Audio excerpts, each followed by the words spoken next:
Hello students, எல்லாத்துக்கும் வணக்கம். இது நம்ம சேனல் ஷார்ட் அண்ட் டாப்பர்ஸ். இந்த வீடியோவில் என்ன பார்க்க போகிறோம் அப்படின்னா, ஷார்ட் அண்ட் ஸ்பீட் ப்ராக்டிஸ் பண்ணுற ஸ்டூடெண்ட்ஸ் கம்பல்சரியாக இதை பண்ணியே ஆகணும். என்ன அப்படின்னா, மிஸ்டேக் கேட்டகரி நான் உங்களுக்கு சொல்லியிருப்போம், சரிங்களா? ஆல்ரெடி நம்மளுடைய ஆன்லைன் கிளாஸ் ஸ்டூடெண்ட்ஸ்க்கு எல்லாமே சொல்லியாச்சு, ஓகேங்களா?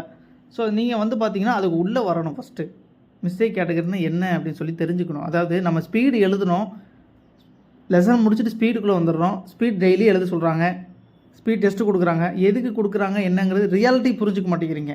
அது எதுக்காக கொடுக்குறது அப்படிங்கிறத தெரிஞ்சுக்க மாட்டேங்கிறீங்க. கடைசி வரைக்கும் பார்த்தீங்கன்னா ஸ்பீடு எழுத சொல்கிறாங்க, எழுதுகிறோம். ப்ராக்டிஸ் ஆகல சார், மிஸ்டேக் நிறைய வருது சார் அப்படிங்கிறீங்க. எதுக்கு ஸ்பீடு ப்ராக்டிஸ் டெய்லி கொடுக்குறது, டெய்லி எதுக்கு உங்களுக்கு டிக்டேஷன் கொடுக்குறது அப்படிங்கிறத யோசிச்சு பாருங்கள்.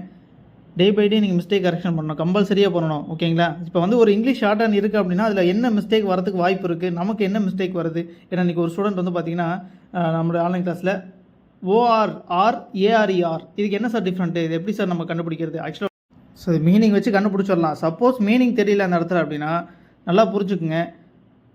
ARER அப்படிங்கிறது வெர்ப் ஃபார்ம், ஓகேங்களா? வெர்ப் அப்படிங்கிறது எங்கே வருங்க? சப்ஜெக்ட்டுக்கு அப்புறம் தான் வரும். சப்ஜெக்ட்டுக்கு அப்புறம் நவுன் ப்ரொனவுன் கூட வச்சுக்கலாம், அது சப்ஜெக்ட்னு சொல்லுவோம், ஓகேங்களா?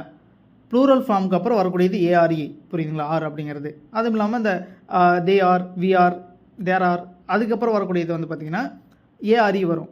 ஸோ மற்ற இடத்துல பார்த்திங்கன்னா OR வரும். ஸோ அதுவும் இல்லாமல் மீனிங் என்னங்க ரெண்டுக்கும்? இது வெர்பில் வந்துருங்க. OR அப்படிங்கிறது அல்லதுன்னு சொல்லுவோம், புரியுதுங்களா? OR அப்படிங்கிறது அல்லதுன்னு சொல்லுவோம். ஸோ அப்போ நம்ம அந்த இடத்துல ARE வரல, நமக்கு ரெண்டில் ஏதாவது ஒன்று கன்ஃபார்ம் இருக்கணும். ARE எங்கெல்லாம் வரும் நமக்கு தெரிஞ்சிருக்கணும்.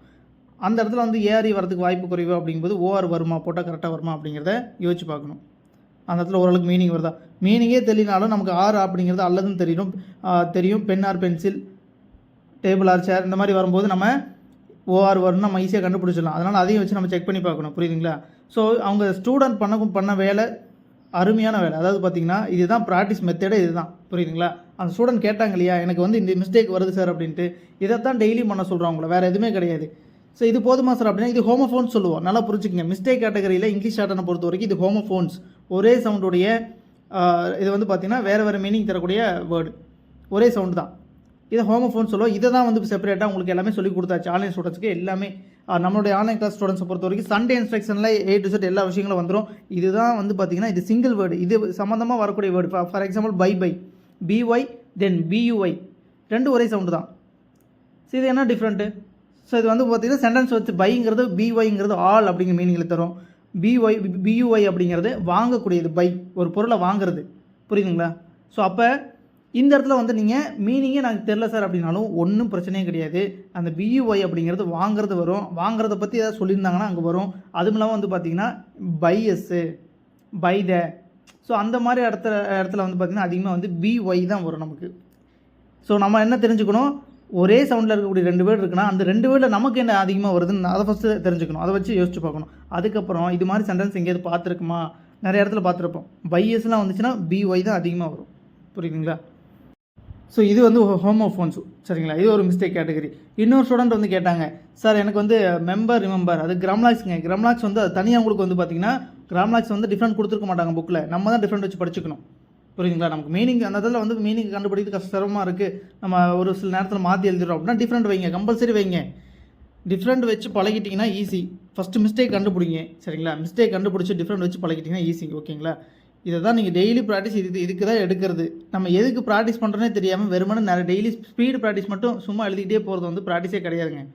இந்த மாதிரி யாராவது பண்ணிட்டு இருந்தீங்கன்னா கம்பல்சரி மாற்றிடுங்க. நான் அதனால தான் சொல்கிறேன், கட்டாயமே அதை ஃபாலோ பண்ணுங்கன்னு சொல்லியிருக்கேன். ஏன்னா இதான் ப்ராக்டிஸே இருந்தால். ப்ராக்டிஸ் இங்கே இருக்கும்போது நீங்கள் வேறு ட்ராக்கில் போயிட்டு இருக்கிறது ரொம்ப தப்பு, புரியுதுங்களா? First of all try to find out your mistake, okay? Whatever Tamil or English shorthand எதுவாக இருந்தாலும் ஓகே. நீங்கள் மிஸ்டேக்கை கண்டுபிடிச்சிட்டு சார் இன்னும் மிஸ்டேக் வருது அப்படின்னு சொல்லிட்டு நீங்கள் இந்த கேட்டிங்கனாலே போதும், அவ்வளோதான். நீங்கள் ரெடி, நீங்கள் கரெக்டான ட்ராக்கில் தான் போயிட்டுருக்கீங்க.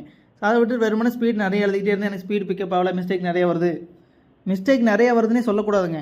நீங்கள் சொல்லக்கூடியது சார் எனக்கு இந்த மிஸ்டேக் தான் நிறையா வருது, இதுதான் கரெக்டாக படிக்கிறீங்க அப்படிங்கிறதுக்கு அடையாளம். ஸோ அதோட கேட்டகரியை தெரிஞ்சு அதுக்கான ப்ராக்டிஸ் எடுக்கணும். இது என்ன ஹோமோஃபோன்ஸில் வருதா, இல்லை ஸ்ட்ரோக் டிஃப்ரெண்ட் நம்ம வைக்காமல் விட்டுட்டோமா, இதை பிளேஸ் மாற்றி போட்டுட்டோமா, இல்லை ஸ்ட்ரோக்கோட ஸ்ட்ரக்சர் நம்ம சரியாக போடலையா, இல்லை அது என்ன மிஸ்டேக், எதனால் அது மிஸ்டேக் பண்ணியிருக்கோம் நம்ம. ஸோ ஃபஸ்ட்டு அதை நீங்கள் கண்டுபிடிச்சிட்டு அதுக்கேற்ற ப்ராக்டிஸ் எடுக்கணும். அப்போ தான் மிஸ்டேக் குறையும். வெறுமனே மிஸ்டேக் நிறைய வருது சார், அதெல்லாம் ஒன்றும் பண்ண முடியாது. ஸோ உண்மையே நிறையா வருது, அப்போ ஸ்பீட் பிக்கப் ஆகலை, இன்னும் கொஞ்சம் நான் டைமிங் பிக்கப் பண்ணி எழுதுங்க, சரிங்களா. நம்மளுடைய ஸ்டூடெண்ட்டுக்கு டைமிங் பிக்கப்போ சொல்லி கொடுத்துருப்போம். ஸோ அதை ஃபாலோ பண்ணி ப்ராக்டிஸ் பண்ணிகிட்டே வாங்க. டே பை டே வரக்கூடிய மிஸ்டேக்கை கரெக்ட் பண்ணுங்கள். மிஸ்டேக் கேட்டகரி தெரிஞ்சுக்குங்க. ஓகேங்களா. இதை மட்டும் கரெக்டாக ஃபாலோ பண்ணிங்க அப்படின்னா 1 மந்த்லேயே வந்து நீங்கள் ஓவராலாக என்ன மிஸ்டேக் இருக்குதுன்னு தெரிஞ்சுக்கலாம். அது எப்படி குறைக்கிறதுங்கிற எல்லா எக்ஸ்பீரியன்ஸும் உங்களுக்கு வந்துடும். மிஸ்டேக் லெவலே அவ்வளோதான். அதுக்கு மேலே எந்த மிஸ்டேக்கும் கிடையாது. ஷார்ட் ஹேண்டை பொறுத்த வரைக்கும் A to Z என்ன மிஸ்டேக் வருமோ எல்லா மிஸ்டேக்கும் வந்து கேட்டகரி வைஸாக பிரித்து ஒவ்வொரு மிஸ்டேக்கும் எப்படி நம்ம சரி பண்ணலாங்கிற எல்லா ஐடியாவும் கொடுத்தாச்சுங்க. புரியுதுங்களா. இனிமேல் நீங்கள் ப்ராக்டிஸ் பண்ண வேண்டியதாக இருக்குது. ஸோ நம்மளுடைய ஆன்லைன் கிளாஸ் ஸ்டூடெண்ட்ஸ்க்கு ஒவ்வொரு ஸ்டூடெண்ட்டுக்கும் இண்டிவிஜுவல் குரூப் இருக்குது. அதில் நீங்கள் கேட்குற கொஸ்டின்ஸை வச்சு நீங்கள் எந்த அளவுக்கு டீப்பாக அதில் கரெக்டாக பண்ணிட்டு வரீங்க அப்படிங்கிறத கண்டுபிடிக்க முடியும். சரிங்களா. ஏன்னா இப்போ நிறைய ஸ்டூடெண்ட்ஸ் இப்போ கேட்டிருந்தீங்களா, டவுட் கேட்டிருந்தீங்க இல்லையா, சரியான ட்ராக்கில் போயிட்டுருக்கீங்க. இதை கரெக்டாக ஃபாலோ பண்ணுங்கள். டெய்லியுமே ஃபாலோ பண்ணுங்கள். இதை ஃபாலோ பண்ணாலே போதும். ஓகேங்களா. சரிங்க சார். ஓகே, எனக்கு மிஸ்டேக் வரல சார், ஒமிஷன் தான் நிறைய வருது. எப்படி சார் ஒமிஷன் குறைக்கல, ஸ்பீட் பிக்கப்பே ஆகலை. ஸ்பீட் பிக்கப் அப்படிங்கிறது அது ஒரு தனியாக கால்குலேஷன் இருக்குங்க. சரிங்களா. வரக்கூடிய ஸ்டூடெண்ட்டுக்கு ஃபஸ்ட்டு எந்த லெவலில் இருக்காங்க, ஃபஸ்ட்டு எந்த லெவலில் அவங்களால எழுத முடியுது அப்படின்னு பார்த்து அந்த ஸ்பீட் ரேஞ்சை ஃபஸ்ட்டு அவங்களுக்கு கண்டுபிடிக்கணுங்க. புரியுதுங்களா. ஏன்னா நம்மளுடைய கிளாஸ் பொறுத்த வரைக்கும் ஒவ்வொரு ஸ்டூடெண்ட்டுக்கும் இண்டிவிஜுவல் கிளாஸ் தான். சரிங்களா. வரக்கூடிய ஸ்டூடெண்ட்டுக்கு எந்த லெவலில் இருக்காங்களோ ஃபஸ்ட்டு ஸ்டார்டிங்கில் ஸ்லோவாக கொடுத்துட்டு அவங்களுடைய டெஸ்ட்டை அனலைஸ் பண்ணிவிட்டு மிஸ்டேக்லாம் பார்த்துட்டு அதுக்கப்புறம் கொஞ்சம் கொஞ்சமாக ஸ்பீட் இன்க்ரீஸ் பண்ணிட்டு போகணும். ஓகேங்களா. இது நீங்கள் படிக்கக்கூடிய இடத்துல ஃபாலோ பண்ணிப்பாங்க. புரியுதுங்களா. நீங்கள் ஒன்றும் ஃபீல் பண்ண வேண்டாம். ஒரு இடத்துல படிக்கிறீங்கன்னா ரெகுலராக கம்பல்சரி அட்டன் பண்ணுங்கள். நம்மளுடைய ஆன்லைன் கிளாஸ் ஸ்டூடெண்ட்ஸாக இருந்தாலும் கம்பல்சரி கிளாஸ் அட்டன் பண்ணுங்கள். டெய்லி எழுதிக்கிட்டே வாங்க. இதுதான் உங்களுக்கு ஒரே வழி. ஸோ அப்படி நீங்கள் எழுதும்போது என்னெல்லாம் ஃபாலோ பண்ணணுங்கிறத இப்போ சொல்லியிருக்கேன். புரியுதுங்களா. என்னென்ன விஷயத்தை நீங்கள் ஃபாலோ பண்ணணும்னு சொல்லியிருக்கேன். ஸோ இதெல்லாம் ஃபாலோ பண்ணிவிட்டு ஒரு பர்டிகுலர் டேஸ்க்குள்ளே புக்கு ஃபுல்லாக கவர் பண்ணிவிட்டு அன்னோன் ஸ்பீடுக்குள்ளே வாங்க. அன்னோன் ஸ்பீடுக்குள்ளே வந்ததுக்கப்புறம் அங்கே நிறைய மிஸ்டேக்ஸ் வர ஆரம்பிக்கும். புரியுதுங்களா.